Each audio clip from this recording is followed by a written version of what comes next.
Bon allez, c'est parti. Je suis prêt pour partir en trek. Plus exactement, j'ai tout ce qu'il me faut là pour partir. Bon là, j'ai pas mis toute la bouffe qu'il faudrait pour un long trek, mais à peu près tout ce qu'il faut pour partir en trek.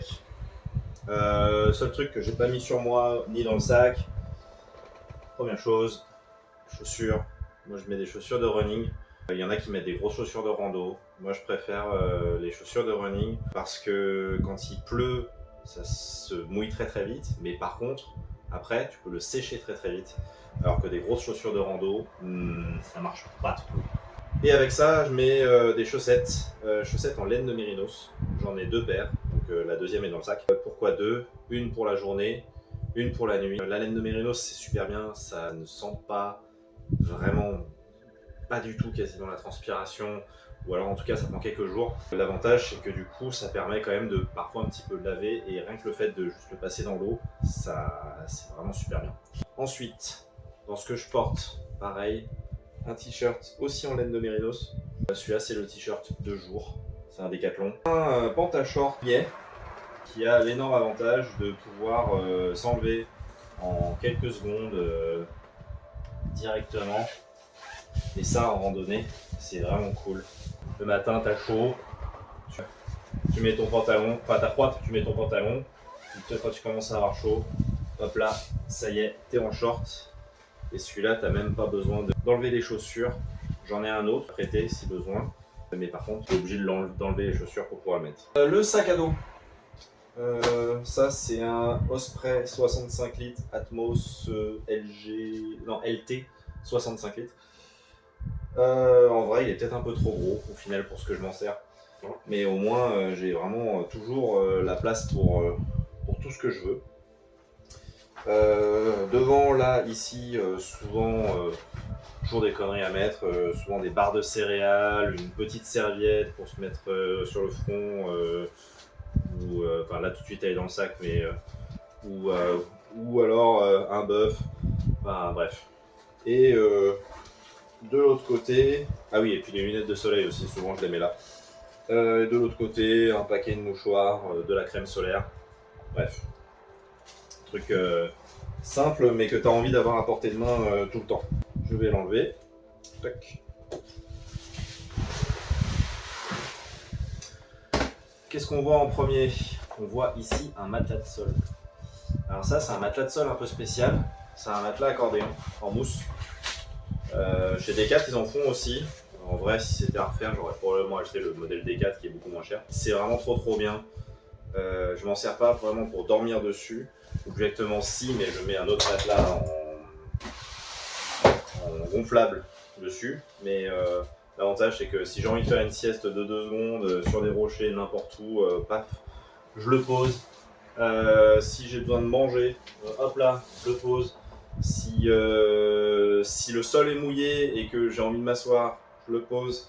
Si le matin, en sortant de la tente, moi en général, ce que je fais, c'est que je pose le matelas dehors et je mets toutes les affaires dessus, bon, s'il fait beau.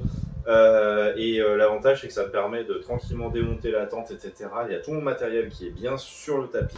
Dans ce sac, première chose qu'on voit, bon, c'est rarement dans le sac, mais c'est des bâtons de marche. Alors moi clairement j'ai pas trop le choix d'avoir des bâtons de marche parce que ma tente se monte avec des bâtons de marche. Ceux-là ils sont très pratiques, se déplient et se replient quasiment aussi vite. Et ici dessus j'ai mis du duct tape. Ça permet, si jamais il y a un truc qui pète, une tente, n'importe quoi, ça permet de le réparer assez facilement. En règle générale, toujours à portée de main, j'essaie d'avoir des équipements de sécurité.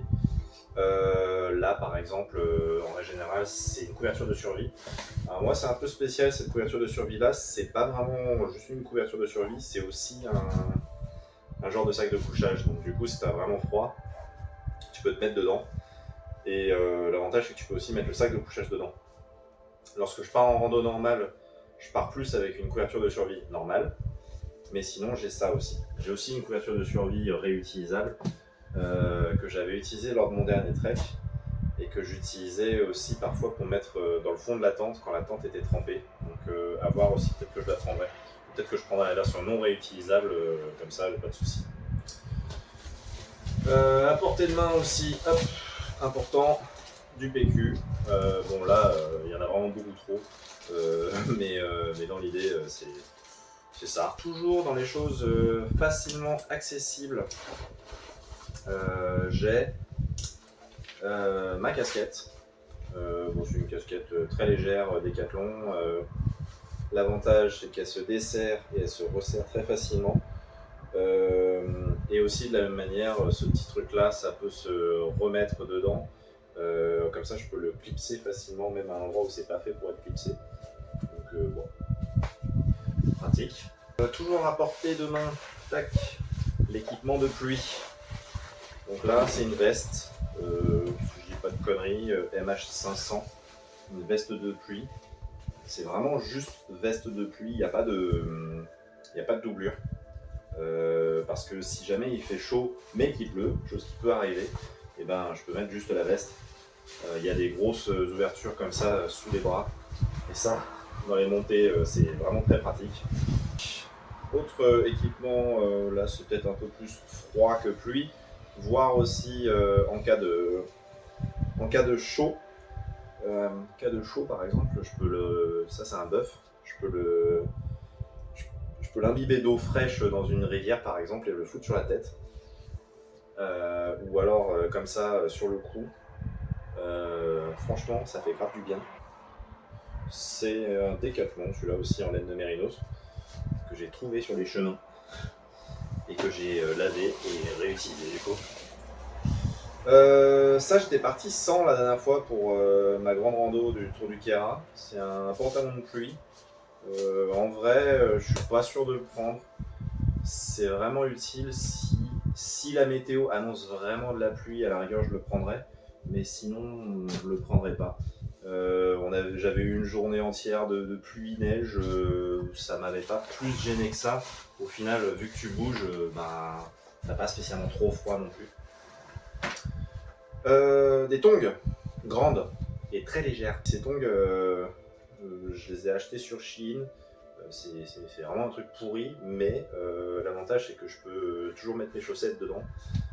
Ça peut être utile par exemple en passage en refuge, même si en passage en refuge en général il passe des crocs si on veut. Mais de la même manière, après une journée entière dans tes chaussures, t'es bien content d'avoir des petits chaussons pour le camp s'il fait beau. Pareil aussi à portée de main, pas trop loin, une gourde filtrante. Ça pour le coup on peut la partager facilement, pas obligé d'en avoir une par personne. Ça c'est une gourde Oco. En théorie c'est censé pouvoir filtrer 400 litres d'eau. Celle-là elle fait 650 ml, elle est neuve. Pareil, on peut remplir le camelback en utilisant ensuite la gourde filtrante. C'est utile. Aussi l'avantage d'avoir une gourde comme ça, et non pas que le camelback, c'est que je peux par exemple remplir la gourde filtrante et savoir que j'ai 650 ml d'eau disponible pour le bivouac du soir. Normalement ça me suffit pour faire un repas du soir, boire un petit peu la nuit et tranquille. Et ce qui fait que du coup je peux boire autant que je veux dans mon camelback sans me dire merde, je vais pas pouvoir passer le bivouac parce que je vais pas avoir d'eau. En haut, dans le poche en haut, je mets ce qui est fragile et ce qui est important. En règle générale, sur les petites randos, ce truc là je le prends pas. Donc quasiment tout mon équipement, j'essaie de le mettre dans des poches étanches. Ça c'est une petite poche étanche. Dans celle-là il y a un drone. Avec la télécommande. En vrai, là il y en a pour 500 grammes de matos. Ça dépend de la rando. Ça c'est aussi une autre petite poche étanche, mais en vrai je pense que je vais plutôt prendre un ziploc pour le prochain trek. Oui, parce qu'avant d'avoir des poches étanches comme ça que j'ai acheté sur Shein aussi, j'utilisais surtout des ziplocs et en vrai ça marche très bien. D'ailleurs on voit bien pour le PQ là, c'est dans un ziploc, ça marche très bien. Et l'avantage en plus c'est que tu vois ce qu'il y a dedans. Pour les papiers, ouais, je les mettrais vraiment dans un ziploc. Ça c'est aussi un truc que je mets dans la poche du dessus, c'est tout mon sachet électronique. Donc dans le sachet électronique, j'ai par exemple tac, mon chargeur de téléphone qui fait aussi chargeur pour ma batterie externe. J'ai une liseuse, ça c'est pratique en cas de nuit blanche pour des raisons X ou Y, il y a trop de vent ou tout simplement on n'a pas à dormir.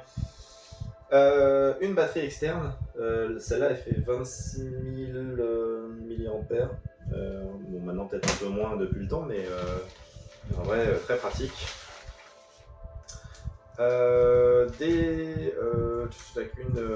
frontale, ça elle est légère, super pratique. C'est utile surtout sur le camp. Le soir, lorsque je sors de ma tente et que j'ai envie d'aller pisser, j'ai envie un minimum de voir où est-ce que je vais pisser. On pourrait prendre aussi juste la lampe du téléphone, mais bon, c'est pas toujours pratique. Et puis bon, à moitié réveillé, c'est pas top. Des écouteurs, des câbles de charge pour charger tout ce bazar. Même si j'avais déjà un câble de charge USB-C pour mon téléphone, j'ai aussi besoin d'un câble de charge spécial pour ma montre qui est une Garmin, et aussi celui-là il fait USB-C, Lightning et USB-A. J'en ai besoin pour charger ma frontale. Ici j'ai aussi mes lunettes de soleil que normalement je mets plus devant. En vrai, les lunettes de soleil en montagne, c'est vraiment obligatoire, super obligatoire. Ici, j'ai des petites cordelettes, surtout une cordelette à linge. Ça, c'est une cordelette qui est très utile ouais, justement pour faire sécher le linge, par exemple, après une journée de pluie. On peut hop, la mettre, on peut aussi la mettre dans la tente, même si je l'ai rarement fait. On peut le mettre trouver un arbre ou un truc comme ça et hop là on fait sécher ses affaires, c'est super pratique. Et ça c'est une des petites cordelettes en plus pour la tente que j'ai récupéré d'une autre tente qui peut être utile de temps en temps. Toujours dans des sacs étanches ou par exemple là, sac poubelle, ça marche aussi bien. Là j'ai une polaire. Pareil, Décathlon. Franchement, cette polaire elle est géniale. Toute petite polaire avec des grandes poches et puis dès qu'on la met, on se sent bien au chaud. Ça c'est très pratique parce que ouais, à la montagne il fait très très chaud et parfois il fait très très froid. Ça je l'ai bien eu sur mon tour du Kera. Hop. Encore dans un sac plastique. Bon, limite j'aurais pu les mettre ensemble, mais ça coûte pas grand chose d'avoir un sac plastique en plus. De toute façon, il faut avoir un sac plastique aussi pour le sac poubelle. Des gants. La dernière fois, j'étais parti avec des tout petits gants. Et en vrai, j'ai eu une journée de neige. Et depuis, clairement, maintenant, je pars avec des gants qui sont un petit peu plus gros. Et une mini doudoune. Alors, ça, c'est vraiment quand il fait vraiment froid. Donc, je mets le t-shirt, la polaire, la mini doudoune, le manteau. Là, clairement, si avec tout ça j'ai pas chaud, il n'y a plus qu'à faire des pompes. Et puis voilà. Je l'ai mise en verticale la tente dans mon sac, de façon à pouvoir facilement y accéder lorsque j'ouvre le sac le soir. Donc ça c'est une tente 2 personnes, c'est la MT900 Décathlon Tarp. Donc comme je disais, j'ai besoin des bâtons pour la monter. Je vais pas la déballer, mais là-dedans il y a une tente pour 2 personnes. Ils disent pour 2 personnes, mais en vrai c'est bien serré quand même quand t'es 2 à l'intérieur. Par contre quand t'es seul, c'est royal au bar, c'est gigantesque, c'est trop bien. Hop. Ça c'est un sac, bon pour le coup celui-là il est pas étanche, limite peut-être que je changerai à un moment. Mais c'est pas trop grave parce que dedans il n'y a pas trop d'items qui craignent. C'est ce qui est lié à la cuisine. J'ai une bonbonne de gaz, une popote. Alors là j'ai 2 tasses. Celle-là elle est en alu et celle-là elle est en titane. En vrai j'ai pas besoin des deux. Limite, je pourrais passer celle en alu. Hop. Donc ça c'est celle en titane. Et l'avantage aussi c'est surtout qu'il y a ce petit couvercle. Alors, le couvercle ça a plusieurs utilités. Et surtout le fait que globalement ça bout plus vite et ça utilise moins de gaz pour bouillir de l'eau. Dedans j'ai des briquets parce que pour allumer mon réchaud j'ai besoin d'un briquet. J'ai peut-être pas besoin de 3 briquets mais bon, en tout cas j'en ai toujours un petit peu. Et là c'est mon petit réchaud, c'est un BRS 3000T, ça fait 25 grammes ou un truc comme ça, je sais plus, mais c'est vraiment super léger, super petit et franchement ça marche très bien. Petite chinoiserie mais très utile. Hop. Ouais, ça c'était vendu avec la popote. Et franchement, c'est très pratique. Ici, j'ai un petit support pour la bonbonne de gaz. Quand le sol il est un petit peu meuble, c'est pratique. Ça évite d'avoir une bonbonne de gaz qui chavire, surtout lorsqu'il y a de l'eau dessus, c'est très pratique. Et puis l'eau, c'est précieux en trek. Souvent, juste à côté de mon réchaud, j'ai des cafés, mon café filtre. C'est pas incroyable, mais bon, pour la randonnée, c'est mieux que rien. Parfois du thé, là il n'y en a plus, mais je peux mettre aussi du thé. Et là j'ai des soupes Roico. L'avantage c'est des soupes où on met 200 ml et hop là, ça fait une soupe. Pour le midi c'est vachement bien, et en plus de ça, parfois on peut le mélanger avec de la semoule. C'est cool. Un opinel. Alors je prends pas un couteau suisse parce qu'en vrai l'opinel ça suffit largement. Il n'y a pas besoin de tout ce qu'il y a dans le couteau suisse. Et une fourchette cuillère qui vient de Disney. Mais en vrai l'idée c'est d'avoir quelque chose qui permet d'aller au fond des sachets lyophiliser, je vais en montrer après, pour pouvoir bien mélanger, donc il faut que ça soit un peu grand. Et puis fourchette et cuillère, enfin bref, du coup l'avantage c'est que ça fait les deux en un. Et ça en trek on aime, les trucs qui font deux choses, c'est toujours très bien. Avec le kit cuisine j'ai ça, alors bon, ça me sert surtout pour la cuisine, mais potentiellement aussi je peux m'en servir pour me laver un petit peu lorsque je le mets ça dans la rivière, je peux laver la vaisselle et je peux aussi me laver moi avec ce petit truc là. Je ne l'ai pas montré tout à l'heure, mais sur mon sac j'ai rajouté des petits tendeurs, et en fait ces petits tendeurs je peux les mettre derrière et je peux m'en servir par exemple pour mettre ça à sécher derrière le sac à dos. C'est vraiment super pratique. Tac. J'en ai deux. Moi, j'en ai même en réserve sur mon autre sac. Hop. Ça, c'est mon kit hygiène qui, du coup, normalement est autre part, mais bon, tant pis. Dedans, j'ai un petit savon c'est un savon de Marseille, plus ou moins, mais là, c'est un savon d'Alep. L'avantage du savon d'Alep, c'est que c'est quand même un des trucs qui est le moins irritant pour la nature, le moins grave pour la nature. Sinon, le savon de Marseille, c'est bien aussi. Du désinfectant, c'est toujours utile en trek. Du Doliprane, potentiellement de l'Imodium et du Spasfon, à voir. Un petit peu de dentifrice, à voir si cette année je passe pas au dentifrice en cachet, ça marche bien. Ça c'est du sérum Phi, au cas où ça peut être utile.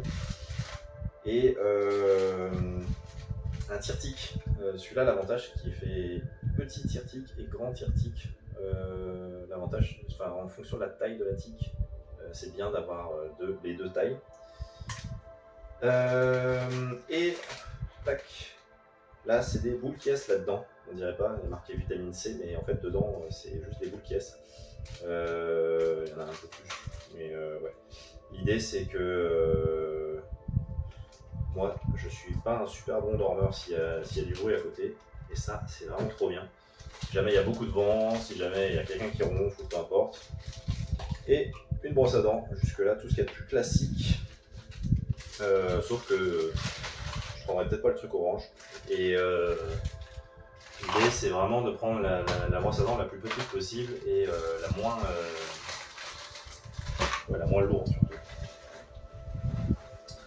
Hop, une serviette en microfibre. Alors ça, c'est une serviette en microfibre Décathlon. Rien de très spécial, mais l'idée, c'est juste de prendre la plus petite possible. Bon, celle-là, c'est peut-être pas la plus petite que j'ai. Je vais voir si dans mon sac, enfin si dans toutes mes serviettes, j'en ai pas une plus petite. Mais quoi qu'il arrive, ça c'est utile. Si jamais, par exemple, tu vas faire un petit saut dans la rivière ou dans un lac gelé, c'est toujours pratique quand même d'avoir quelque chose à portée de main pour se sécher. Ou même dans le cas où nuit en refuge avec une douche, ou nuit en gîte, enfin peu importe, camping. Bon. Là j'ai pris un sac plastique dans lequel j'ai mis un peu de bouffe, juste histoire de dire que dedans j'ai de la bouffe. Là par exemple j'ai une dose de semoule que j'ai mélangé avec du bouillon de légumes. En vrai ça donne un bon goût. Parfois on peut aussi le mélanger avec de la soupe, ça donne aussi encore un autre goût. C'est pas mal. Et ça se réchauffe facilement. Ça c'est un plat lyophilisé, là c'est un Décathlon. L'idée c'est on ouvre ça, on remplit d'eau bouillante, ils disent la quantité quelque part sur le sachet, on referme, on attend la quantité qui est donnée, le temps qui est donné sur le sachet, là ici c'est 10 minutes. Et au bout de 10 minutes, si on a bien mélangé et que ça s'est bien passé, ben, ça donne un super bon plat. Là j'en ai plusieurs, ça c'est un dessert. Là c'est des barres de céréales, j'en ai pas parlé mais j'essaie de prendre aussi des barres de céréales, limite la bouffe en entrée, que ce sera un autre repas, clairement sujet. Encore un autre lyophilisé, mais celui-là avec une autre marque qui est Rive, et encore une autre marque, Voyager, bref. Là il y a de quoi manger pour au moins 3 jours. Voilà. Peut-être pas 3 jours, mais bref. Il y a de quoi bien manger.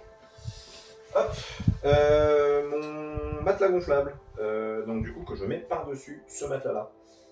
J'en ai deux, j'ai celui-là et j'ai le Insulated de Decathlon. Celui-là il est un petit peu plus léger, mais je pense que je prendrai quand même le Insulated. Mais si attends, je peux prêter celui-là, c'est un MT500R qui m'avait servi pour le Tour du Kera, et franchement c'est très bien. Ah tiens d'ailleurs j'y pense, là par exemple il y a une étiquette, et toutes les étiquettes on peut les enlever, ça fait perdre du poids, faut que je pense à l'enlever. Hop, je ne l'ai pas montré tout à l'heure, mais donc du coup ouais j'ai un Camelback, là c'est un Camelback de 3 litres celui-là, que j'ai aussi mis dans une poche étanche, et ça c'est super important. Pourquoi? Parce que si jamais ça fuit, t'as pas envie d'avoir de l'eau partout dans tout ton sac. Alors même si tout dans ton sac doit être dans une pochette étanche, c'est super important de mettre aussi le Camelback dans une pochette étanche. Ça m'a servi il n'y a pas très longtemps, juste la semaine dernière, d'avoir mis ça dans une pochette étanche parce que ça avait fui. Tout simplement juste parce que je l'avais mal fermé. Et ça, c'est encore une autre poche étanche dans laquelle il y a tout ce que je mets la nuit. Parce qu'en fait, si tu arrives au bivouac, que tu es trempé parce que tu t'es pris une pluie toute la journée, et que tu arrives dans ta tente, tu es trempé, et ben tu es bien content d'avoir plein de linge propre et sec, enfin propre entre guillemets, mais sec pour dormir avec. Dans ce linge, j'ai un pantalon. Là pour le coup c'est un pantalon, celui-là je suis même pas sûr de prendre celui-là, mais l'idée c'est de prendre un pantalon le plus léger possible, qu'on pourra mettre par exemple aussi dans le sac de couchage. Normalement j'ai un collant, mais en fait je l'ai perdu, ou je l'ai peut-être jeté parce qu'il commençait à être vraiment trop vieux, donc faut que j'en achète un nouveau, parce que clairement la nuit lorsqu'il fait très froid, s'il fait très froid, c'est vraiment trop bien d'avoir un collant. Un oreiller gonflable, Ouais, parce que moi j'ai vraiment beaucoup de mal à dormir sans oreiller. Alors la plupart des personnes, ce qu'ils disent, c'est qu'ils prennent une poche étanche comme ça, et dans la poche étanche, ils mettent par exemple un pull, une doudoune, etc. Et ils s'en servent en tant qu'oreiller. Moi j'ai pas encore essayé, je suis pas assez hardcore pour ça. Je préfère avoir mon oreiller. Hop. Un caleçon de nuit, jusque là rien d'anormal. En règle générale, j'essaie d'avoir des vêtements assez sombres en rando. Pourquoi? Parce que ça, par exemple, si je le rince et que je le mets sur le sac à dos à sécher, s'il est sombre avec le soleil, normalement ça sèche plus vite. Un sac de soie, donc ça c'est très utile pour mettre dans le sac de couchage. Passer le premier jour, d'ailleurs, il reste dans le sac de couchage, je ne vais pas m'amuser à le garder dans la petite poche à côté. L'intérêt, en fait, c'est que ça préserve le sac de couchage. Et vu que le sac de couchage ça coûte un bras, j'ai bien content de pas s'en débarrasser trop vite. Un autre t-shirt de nuit, ce coup-ci en laine de mérinos. Hop, la deuxième paire de chaussettes en laine de mérinos. L'avantage c'est que c'est la même que le jour, et en fait du coup je peux les interchanger si besoin. Quand j'en lave une, je peux les interchanger. Et ça c'est mon sac de couchage, c'est un MT, un Trek 900, 0 degré, en plume de canard. Très pratique. Vraiment très bien. Et un dernier truc que j'ai pas montré parce que c'est en dessous du sac, c'est une cape de pluie pour le sac que je mets par-dessus. Ça franchement c'est bien, mais il faut quand même que dedans, dans le sac, ça soit toujours dans des sacs étanches, parce que ça va marcher 1 heure, 2 heures, mais au bout de 3-4 heures de pluie, si jamais on se tape 3-4 heures de pluie, et ben ça marche plus, parce que tout simplement l'eau elle remonte par capillarité ici dans le sac, et ça, clairement, on peut rien y faire. Voilà, c'est tout. Ça conclut tout ce qu'il y a dans mon sac. Alors, je voulais aussi montrer d'autres choses que j'ai et que je peux prendre, par exemple. Là, j'ai un autre bœuf. Celui-là, je le prendrais plus vraiment pour une rando à la journée, mais c'est utile aussi. Ça peut être utile aussi.